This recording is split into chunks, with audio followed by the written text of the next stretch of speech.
visą laiką esi priverstas sutelkti dėmesį ties svarbiais dalykais. O meilė tą dėmesį paprasčiausiai išblaško. Ką jau kalbėti apie nusivylimus, kurias patiri po eilinių meilės nesėkmių. Kągi, šioje vietoje aš vėlgi su tavim nesutinku. Manau, kad mokykla tik išmoko mus ir užgrūdina, paruošė gyvenimui tam, kuo mažiau nusiviltų. Juk mokykla suteikia mums galimybę išbandyti save daugelį sričių. Mokytojai padeda mums atskleisti savo gebėjimus, kad mes galėtume tvirtai ir ryžtingai žengti gyvenimo keliu. Padeda mums pažinti, kas yra gėris, kas yra blogas, kad išvengtume nusivylimų. Taip, bet... Man labai gaila. Tačiau mūsų laidos laikas, bei mūsų laikas čia jau baigėsi. Deja, mums labai sunku nuspręsti, ar sunkių akimirkų, ar šiltų širdžiai mes patyrėme mokykloje. Ir ką labiausiai iš mokyklos gyvenimo mes prisiminsime. Todėl norėtume padovanoti žinių raktą mūsų kolegoms, jaunesniems kolegoms, 11-okams, kad jie per likusius vienerius metus prisimintų, o jeigu nepajautė, pajaustų gerus ir blogus dalykus, kurios galima patirti mokykloje. Mes kviečiame 11-oko atstovą atsiimti šį raktą.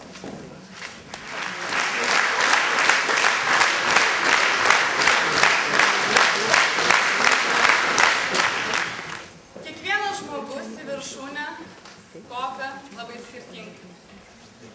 Tačiau, kad ir kas bebūtum pasiekęs ją, visada turi riedėti žemyn.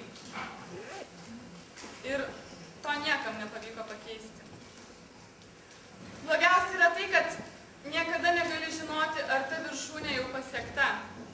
Manai, kopęs į ją, bet pasirodo, kad peržengi lemtingą ribą. Ir nuo to niekas nėra apsaugotas. Vieni žmonės jau 12 metų pasiekė viršūnę ir likusį gyvenimą gyvena nuobodžiai. Kiti per visą gyvenimą neišsemia visos patirties. Tačiau yra žmonių, kurie miršta būtent viršūnėje.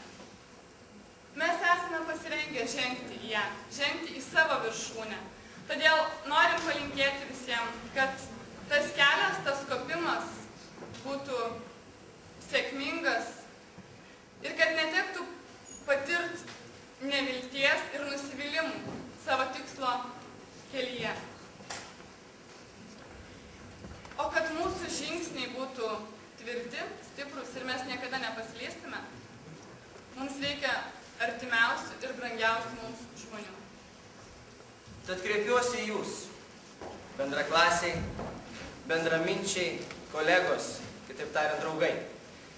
Per šiuos 12 metų aš tikiu, kad mūsų saistė išties brandus ir tvirtas ryšys ir mes tapome išties artimais.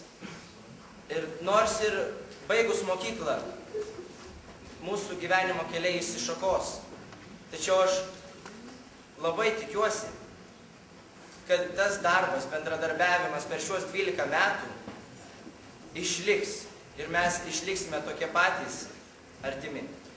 Labai noriu Jums padėkoti už viską, už laimingas ir džiaugsmo kupinas akimirkas, tačiau ir už tą pyktį bei nuoskaudas, kurias kartu patyrėme, nes vis tik jos grūdina kiekvieną žmogų ir mums tampa lengviau eiti gyvenimo keliu. Ačiū Jums labai. Tikriausiai kiekvienas iš jūsų esate pasiryžę žengti gyvenimo keliu.